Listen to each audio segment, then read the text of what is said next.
Apakah orang yang selama hidupnya pernah atau sering melakukan kesyirikan, kemudian pada saat dia sakaratul maut, dia tiba-tiba Allah beri taufik untuk bisa mengucapkan la ilaha illallah, walau terbata-bata, apakah dosanya bisa diampuni, Ustaz? Apakah bisa dikategorikan sebagai husnul khatimah? Jawabannya bisa. Bisa.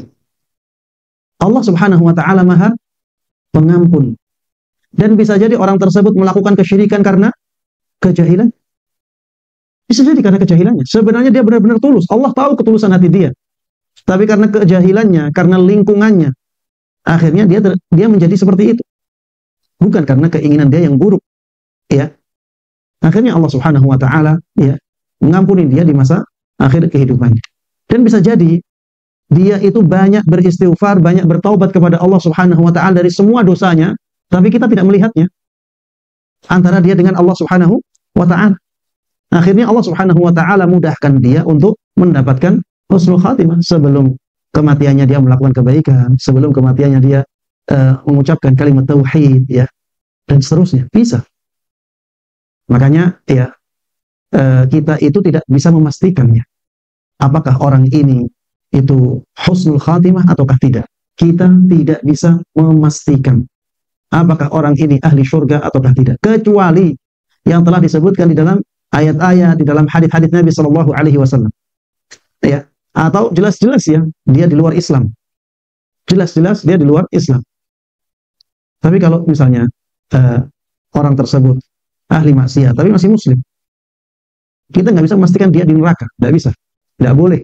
Ahlus sunnah wal jamaah tidak boleh memvonis seseorang pasti masuk neraka atau pasti masuk surga terhadap orang-orang yang tidak disebutkan oleh Allah dalam Al-Quran, tidak disebutkan dalam hadis Nabi Shallallahu Alaihi Wasallam. Ya,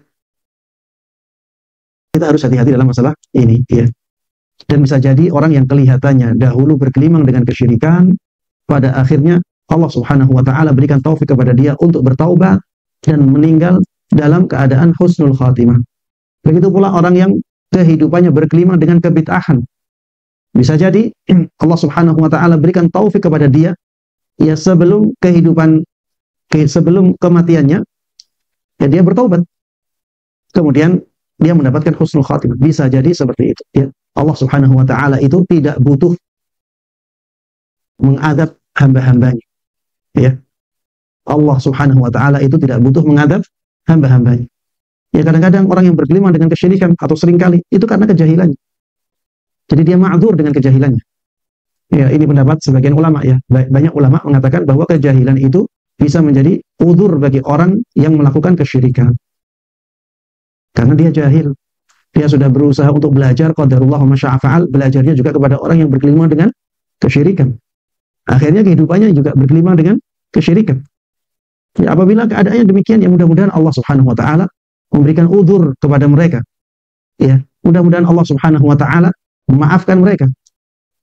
Dan memang ya ada beberapa tokoh-tokoh yang ketika hidupnya kelihatannya bergelimang dengan kesyirikan, kebid'ahan, tapi ketika meninggalnya ada tanda-tanda husnul khatimah pada dirinya. Misalnya meninggal dalam keadaan sujud, ya. Meninggal dalam keadaan ihram. Ini tanda-tanda husnul khatimah yang sangat kuat ya, walaupun kita tidak bisa memastikannya. Tapi ada tanda-tanda itu. Maka jangan kita benarkan amalannya, jangan. Tapi kita juga jangan memvonis orang ini itu ahli syirik, orang ini itu ahli bid'ah, pasti masuk neraka. Itu juga tidak boleh. Jangan berlebih-lebihan, ya. Jangan ekstrim, baik ekstrim kanan maupun ekstrim kiri, ya. Baik, Allah Ta'ala.